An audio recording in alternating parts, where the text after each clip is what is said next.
Уважаемые граждане России, Chers citoyens russes, дорогие друзья, chers amis, сегодня aujourd'hui, считаю необходимым il me semble nécessaire к трагическим de revenir sur les événements tragiques происходящим qui se déroulent dans le Donbass и ключевым вопросам et sur les questions clés liées à la sécurité de la Russie.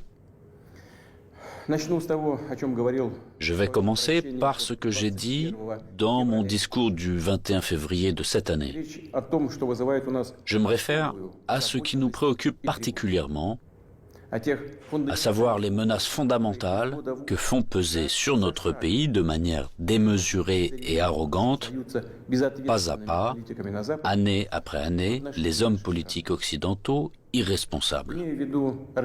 Il s'agit de l'expansion de l'OTAN vers l'Est, du fait que ces infrastructures militaires s'approchent des frontières de la Russie. On sait très bien que depuis 30 ans, nous nous efforçons, avec persistance et patience, de parvenir à un accord avec les principaux pays de l'OTAN sur les principes de sécurité égale et indivisible en Europe. En réponse à nos propositions, ça n'a toujours été que soit des tromperies et des mensonges cyniques, ou des tentatives de pression et de chantage, alors que l'Alliance Atlantique, malgré toutes nos protestations et préoccupations, ne cesse de s'élargir. La machine de guerre est en marche, et, je le répète, elle s'approche très près de nos frontières. Pourquoi tout cela arrive-t-il? Pourquoi cette attitude arrogante consistant à parler dans l'optique de sa propre exclusivité, infaillibilité et permissivité? D'où vient cette attitude indifférente et dédaigneuse à l'égard de nos intérêts et de nos demandes absolument légitimes? La réponse est claire. Tout est clair et évident. L'Union soviétique s'est affaiblie à la fin des années 80, puis elle s'est effondrée. Tout ce qui s'est passé à l'époque est une bonne leçon pour nous aujourd'hui. Cela a mis en exergue que la paralysie du pouvoir et de la volonté est le premier pas vers la dégradation complète et l'oubli. Dès que nous avons perdu notre confiance en nous-mêmes, un certain temps, l'équilibre des pouvoirs dans le monde a été rompu. Cela a conduit à une situation où les traités et accords existants ne sont plus réellement en vigueur. La persuasion et les demandes n'ont aucun effet. Tout ce qui ne convient pas aux détenteurs de l'hégémonie, aux grands de ce monde, est qualifié d'archaïque, obsolète et inutile. Et inversement, tout ce qui leur semble avantageux est présenté comme la vérité ultime, est imposé à tout prix, de manière insolente, par tous les moyens. Ceux qui ne sont pas d'accord finissent à genoux. Ce dont je parle maintenant ne concerne pas seulement la Russie, et nous ne sommes pas les seuls à être préoccupés par cela. Il s'agit de l'ensemble du système de relations internationales, et parfois même les alliés des États-Unis eux-mêmes. Après l'effondrement de l'URSS, le monde a été de fait remodelé et les normes établies du droit international, dont les principales, fondamentales, ont été adoptées à la fin de la Seconde Guerre mondiale et ont largement consolidé ces résultats, ont commencé à gêner ceux qui se sont déclarés vainqueurs de la guerre froide. Bien sûr, dans la vie pratique, dans les relations internationales, dans les règles pour les organiser, il était nécessaire de prendre en compte les changements de la situation dans le monde et de l'équilibre même des forces. Mais cela aurait dû être fait de manière professionnelle, progressivement, avec patience, en prenant en compte et en respectant les intérêts de tous les pays, et en pleine conscience de leurs responsabilités. Or non, en raison de l'euphorie due à la supériorité absolue, d'une sorte de forme moderne d'absolutisme, et dans le contexte d'un faible niveau de culture générale et de fatuité de ceux qui ont préparé, pris et promu des décisions qui étaient rentables uniquement pour eux-mêmes, la situation a pris une tournure différente. Voici des exemples tout trouvés. Tout d'abord, sans aucune autorisation du Conseil de sécurité de l'ONU, ils ont mené une opération militaire sanglante contre Belgrade. Ils ont utilisé des avions, des missiles en plein cœur de l'Europe. Plusieurs semaines de bombardements continus sur des villes pacifiques, sur des infrastructures vitales. Il est nécessaire de rappeler ces faits, car certains collègues occidentaux n'aiment pas se souvenir de ces événements. Et quand nous en parlons, ils préfèrent faire référence non pas aux normes du droit international, mais aux circonstances qu'ils interprètent comme ils l'estiment nécessaires.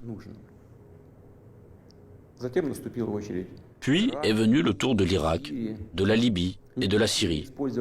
L'utilisation illégitime de la force militaire contre la Libye, la dénaturation de toutes les décisions du Conseil de sécurité de l'ONU sur la question libyenne ont conduit à la destruction complète de l'État. Au fait qu'un énorme foyer de terrorisme international est apparu. Au fait que le pays s'est trouvé plongé dans une catastrophe humanitaire dans l'abîme de la guerre civile qui a duré plusieurs années et se poursuit encore. La tragédie à laquelle des centaines de milliers, des millions de personnes ont été condamnées, non seulement en Libye, mais dans toute cette région, a provoqué un exode migratoire massif de l'Afrique du Nord et du Moyen-Orient vers l'Europe. Un sort similaire a été réservé à la Syrie. Les opérations militaires de la coalition occidentale sur le territoire de ce pays, sans le consentement du gouvernement syrien et sans la sanction du Conseil de sécurité de l'ONU, ne sont rien d'autre qu'une agression, une intervention. Cependant, l'invasion de l'Irak, qui n'avait aucun fondement juridique non plus, occupe une place particulière. Comme prétexte, ils ont choisi les prétendues informations fiables dont auraient disposé les États-Unis sur la présence d'armes de destruction massive en Irak. Pour preuve, le secrétaire d'État américain agitait publiquement devant le monde entier un tube rempli de poudre blanche assurant tout le monde qu'il s'agissait d'une arme chimique en cours de développement en Irak. Et puis il s'est avéré que tout cela était une manipulation, du bluff. Il n'y avait pas d'armes chimiques en Irak. C'est incroyable, surprenant, mais le fait est là. Il y a eu des mensonges au plus haut niveau étatique et du haut de la tribune de l'ONU. Et en conséquence de cela, il y a eu des sacrifices énormes, des destructions, une progression incroyable de terrorisme. En fait, on a l'impression que pratiquement partout, dans de nombreuses régions dans le monde, là où l'Occident vient mettre en place son ordre, cela se termine en blessures sanglantes qui ne cicatrisent pas, en plaies que sont le terrorisme international et l'extrémisme. Tout ce que j'ai évoqué en est l'exemple le plus flagrant, mais ce n'est en aucun cas le seul exemple du mépris du droit international. S'ajoutent à cela les promesses faites à notre pays de ne pas étendre l'OTAN d'un pouce vers l'Est. Je le répète, ils ont menti, ou en termes populaires, ils nous ont tout simplement arnaqués. Oui, on entend souvent dire que la politique est quelque chose de sale, peut-être, mais quand même pas à ce niveau-là. Après tout, un tel comportement de tricheur contredit non seulement les principes des relations internationales, mais surtout les normes de moralité et d'éthique généralement reconnues. Où sont la justice et la vérité ici? Ce ne sont que des mensonges et de l'hypocrisie. Par ailleurs, des hommes politiques, des politologues et des journalistes américains eux-mêmes écrivent et parlent du fait qu'un véritable empire du mensonge a été créé aux États-Unis ces dernières années. Difficile de ne pas être d'accord avec ça, c'est ainsi. Mais il ne faut pas jouer les modestes. Les États-Unis restent un grand pays, une puissance avec un rôle moteur. Tous leurs satellites non seulement leur donnent raison, avec résignation et humilité, ils se joignent à leur rhétorique pour n'importe quelle raison, mais ils copient également leur comportement. Ils acceptent avec enthousiasme les règles proposées. Par conséquent, nous avons toutes les raisons d'affirmer avec certitude que l'ensemble de ce qu'on appelle le bloc occidental, formé par les États-Unis à leur image, est, dans cet ensemble, cet empire du mensonge. Quant à notre pays, après l'effondrement de l'URSS, malgré toute l'ouverture sans précédent de la nouvelle Russie moderne, la volonté de coopérer honnêtement avec les États-Unis et d'autres partenaires occidentaux, et dans les conditions d'un désarmement quasi unilatéral, Ils ont immédiatement essayé d'aller jusqu'au bout, de nous achever, de nous détruire complètement. C'est exactement ce qui s'est passé dans les années 90, au début des années 2000, lorsque l'Occident, dit collectif, a soutenu très activement le séparatisme et les gangs de mercenaires dans le sud de la Russie. Quels sacrifices, quelles pertes, tout cela nous a-t-il alors causé? Quelles épreuves avons-nous dû traverser avant de briser définitivement le terrorisme international dans le Caucase? Nous nous en souvenons et nous ne l'oublierons jamais. En fait, jusqu'à récemment, ils n'ont cessé de chercher à nous utiliser dans leurs propres intérêts, de détruire nos valeurs traditionnelles, de nous imposer leurs pseudo-valeurs, ce qui nous consumerait, nous, notre peuple, de l'intérieur. Ces attitudes qu'ils imposent déjà agressivement dans leur pays et qui conduisent directement à la dégradation et à la dégénérescence, car ils contredisent la nature humaine. Cela n'arrivera pas et personne n'y est jamais arrivé. Cela ne fonctionnera pas non plus maintenant. Malgré tout, en décembre 2021, nous avons une nouvelle fois tenté de nous mettre d'accord avec les États-Unis et leurs alliés sur les principes pour assurer la sécurité en Europe et le non-élargissement de l'OTAN. Tout cela en vain. La position américaine ne change pas. Ils ne considèrent pas comme nécessaire de négocier avec la Russie sur cette question clé pour nous. Ils poursuivent leurs propres objectifs et négligent nos intérêts. Et bien sûr, dans cette situation, nous nous demandons, que faire ensuite? À quoi s'attendre? L'histoire nous apprend qu'en 1940 et au début de 1941, l'Union soviétique a tenté d'empêcher, ou du moins de retarder, la guerre par tous les moyens. Pour ce faire, elle a essayé littéralement jusqu'à la dernière minute de ne pas provoquer un agresseur potentiel, n'a pas pris ou reporté les mesures les plus nécessaires et les plus évidentes visant à se préparer et repousser une attaque inévitable. Et les mesures qui ont finalement été prises étaient dramatiquement tardives. En conséquence, le pays n'était pas prêt à faire face à pleine capacité à l'invasion de l'Allemagne nazie qui attaquait notre patrie sans déclaration de guerre le 22 juin 1941. L'ennemi a été arrêté, puis écrasé, mais à un coût colossal. La tentative d'amadouer l'agresseur à la veille de la Grande Guerre patriotique s'est avérée être une erreur qui a coûté cher à notre peuple. Au cours des premiers mois de la guerre, nous avons perdu de vastes territoires stratégiquement importants et des millions de personnes. Nous ne ferons pas une telle erreur une deuxième fois. Nous n'en avons pas le droit. Ceux qui revendiquent la domination mondiale publiquement, en toute impunité et, je le souligne, sans aucune justification, nous déclarent, nous, la Russie, leur ennemi. En effet, ils disposent aujourd'hui de grandes capacités financières, scientifiques, technologiques et militaires. Nous en sommes conscients et nous évaluons objectivement les menaces qui nous sont adressées constamment dans le domaine de l'économie, ainsi que notre capacité à résister à ce chantage impudent et permanent. Je le répète, nous les évaluons sans illusion, de manière très réaliste. En ce qui concerne le domaine militaire, la Russie moderne, même après l'effondrement de l'URSS et la perte d'une grande partie de son potentiel, est aujourd'hui l'une des puissances nucléaires les plus fortes du monde et elle dispose en outre d'avantages en ce qui concerne un certain nombre d'armes de pointe. Il ne devrait donc faire aucun doute qu'une attaque directe contre notre pays entraînerait une défaite et des conséquences désastreuses pour tout agresseur potentiel. Cependant, les technologies, y compris en matière de défense, évoluent rapidement. Le leadership dans ce domaine a changé et changera encore demain. Tandis que la conquête militaire des territoires adjacents à nos frontières, si nous laissons cela se produire, se poursuivra pendant des décennies, ou peut-être pour toujours. Et cela constituera une menace toujours plus grande et totalement inacceptable pour la Russie.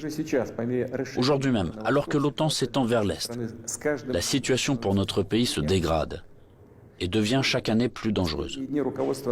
En outre, ces derniers jours, les dirigeants de l'OTAN ont explicitement évoqué la nécessité d'accélérer, de forcer l'avancée des infrastructures de l'Alliance vers les frontières de la Russie. En d'autres termes, ils renforcent leur position. Nous ne pouvons plus nous contenter de regarder ce qui se passe. Ce serait complètement irresponsable de notre part.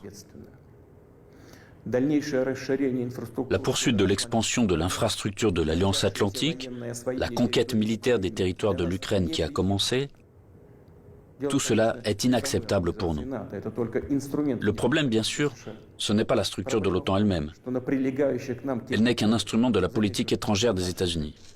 Le problème est que sur les territoires qui nous sont adjacents, je vous le fais remarquer, sur nos propres territoires historiques, une anti-Russie est en train d'être créée, qui a été placée sous un contrôle extérieur total, qui est colonisée de manière active par les forces armées des pays de l'OTAN, et où il y a un afflux d'armes les plus modernes.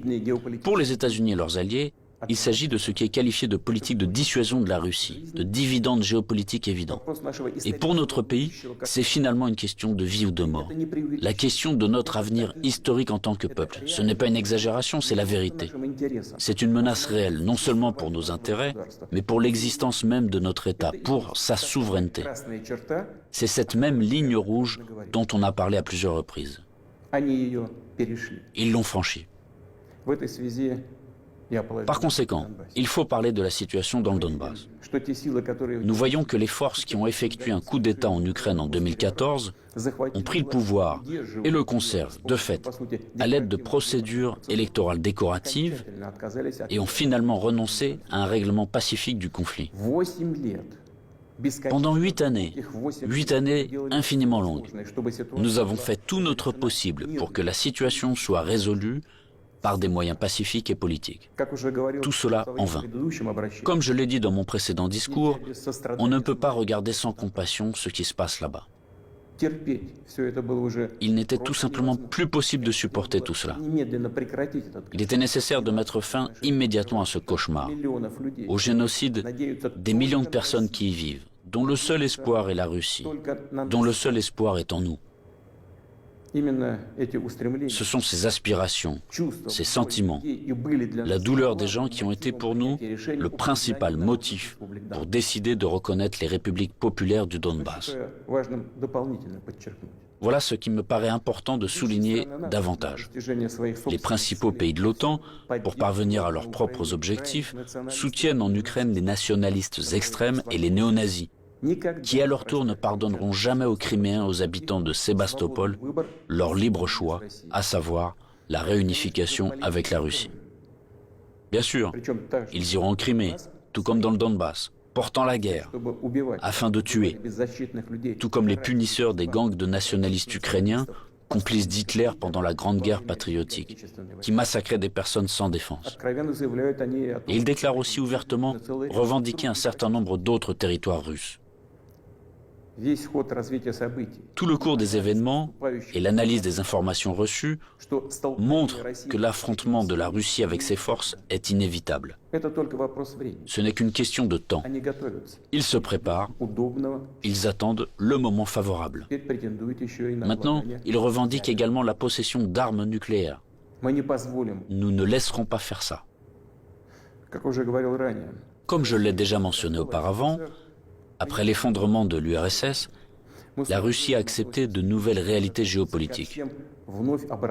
Nous respectons et nous traiterons avec respect tous les pays nouvellement formés dans l'espace post-soviétique.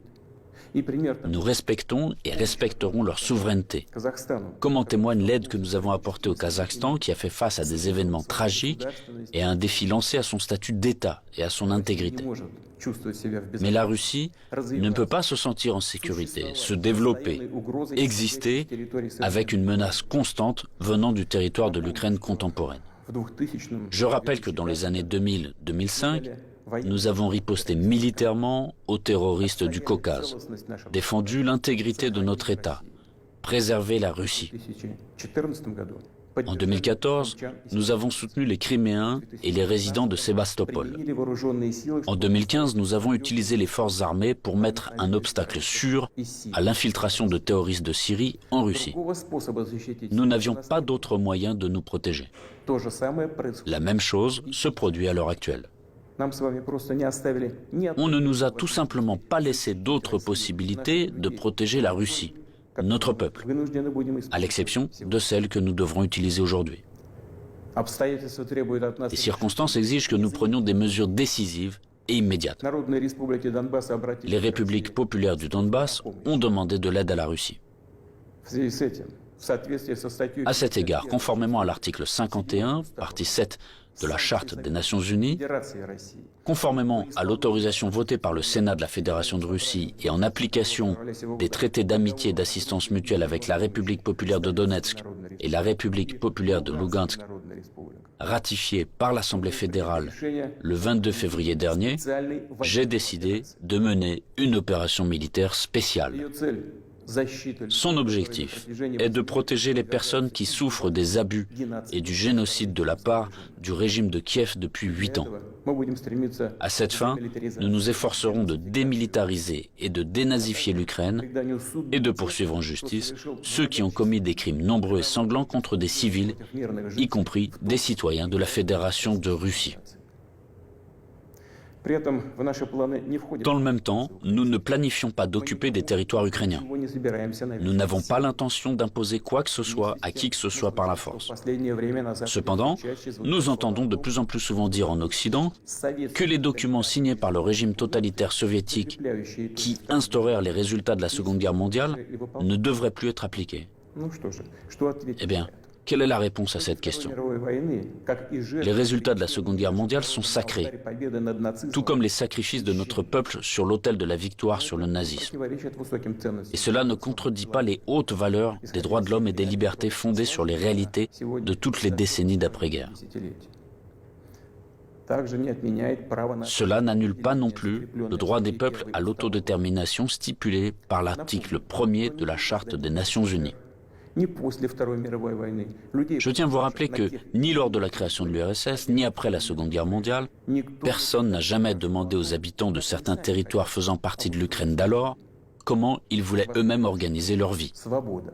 Notre politique est fondée sur la liberté de choix, permettant à chacun de déterminer en toute indépendance son propre avenir et celui de ses enfants. Et nous considérons qu'il est important que ce droit, le droit de faire son choix, puisse être exercé par tous les peuples vivant sur le territoire de l'Ukraine contemporaine, par tous ceux qui le souhaitent. À cet égard, je m'adresse également aux citoyens ukrainiens. En 2014, la Russie a été obligée de protéger les habitants de Crimée et de Sébastopol de ceux que vous traitez vous-même de nazis. Les habitants de Crimée et de Sébastopol ont choisi de rejoindre leur patrie historique, la Russie, et nous l'avons soutenu. Je le répète, il était tout simplement impossible de faire autrement. Les événements d'aujourd'hui ne sont pas liés à la volonté de porter atteinte aux intérêts de l'Ukraine et du peuple ukrainien. Ils sont liés à la nécessité de protéger la Russie elle-même contre ceux qui ont pris l'Ukraine en otage et tentent de l'utiliser contre notre pays et son peuple. Je le répète, nos actions relèvent de l'autodéfense, contre les menaces qui pèsent sur nous et contre un désastre encore plus grave que celui d'aujourd'hui. Aussi difficile que cela puisse être, je vous demande de le comprendre et je vous appelle à la coopération pour tourner au plus vite cette page tragique et avancer ensemble, pour ne permettre à personne de s'immiscer dans nos affaires, dans nos relations, mais les développer de manière indépendante, afin que cela réunisse les conditions nécessaires à la résolution de tous les problèmes et, malgré l'existence de frontières entre les États, nous renforcerait de l'intérieur comme si nous ne formions qu'un. Je crois en cela. Je crois que tel est notre avenir. Je dois également m'adresser aux militaires des forces armées ukrainiennes. Chers camarades, ce n'est pas pour que les néo-nazis d'aujourd'hui prennent le pouvoir en Ukraine que vos pères, vos grands-pères, vos arrière-grands-pères se sont battus contre les nazis en défendant notre patrie commune.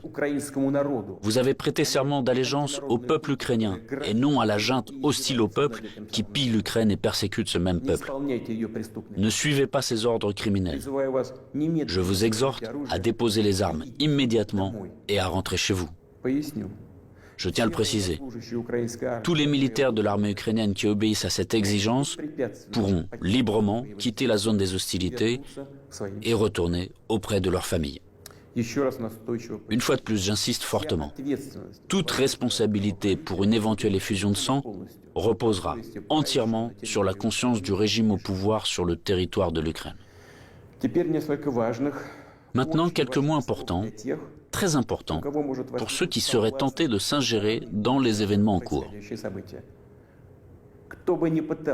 Quiconque essaiera d'interférer contre nous, et plus encore de créer des menaces pour notre pays, pour notre peuple, doit savoir que la réponse de la Russie sera immédiate et mènera à des conséquences auxquelles vous n'avez jamais fait face dans votre histoire. Nous sommes prêts à n'importe quelle évolution de la situation. Toutes les décisions nécessaires à cet égard ont été prises. J'espère être entendu. Chers citoyens russes, le bien-être, l'existence même d'États et de peuples entiers, leur succès, leur viabilité, trouvent toujours leur origine dans le puissant système des racines englobant leur culture et leurs valeurs. L'expérience et les traditions de leurs ancêtres, et bien sûr, dépendent directement de la capacité à s'adapter rapidement à une vie en constante évolution, de la cohésion de la société, de sa volonté de se consolider, de rassembler toutes les forces pour aller de l'avant. Les forces sont toujours nécessaires, toujours. Mais la force peut être de qualités diverses. La politique de l'empire du mensonge que j'ai évoquée au début de mon intervention repose avant tout sur la force brutale et directe. Dans de telles situations, nous disons, quand il y a de la force, pas besoin d'avoir quelque chose dans la tête. Or, nous savons que la vraie force réside dans la justice et la vérité, qui sont de notre côté. Et s'il en est ainsi, alors il est difficile de ne pas être d'accord avec le fait que c'est la force et la volonté de se battre qui sont les fondements de l'indépendance et de la souveraineté, les fondations nécessaires et uniquement sur lesquelles on peut construire son avenir de manière fiable, construire sa maison, fonder sa famille, sa patrie. Chers compatriotes, je suis convaincu que les soldats et les officiers des forces armées russes fidèles à leur pays accompliront leur devoir avec professionnalisme et courage. Je ne doute pas que tous les niveaux du pouvoir et les spécialistes responsables de la stabilité de notre économie, du système financier et du domaine social, ainsi que les dirigeants de nos entreprises et tous les milieux d'affaires russes travailleront d'une manière harmonieuse et efficace. Je compte sur une position consolidée patriotique de tous les partis représentés au Parlement et des forces publiques. Après tout, comme cela a toujours été dans l'histoire, le destin de la Russie se trouve entre les mains fiables de notre peuple multinational. Cela signifie que les décisions adoptées seront exécutées, que nos objectifs seront atteints et que la sécurité de notre patrie sera garantie d'une manière sûre. Je crois en votre soutien et en la force invincible que nous donne l'amour de la patrie.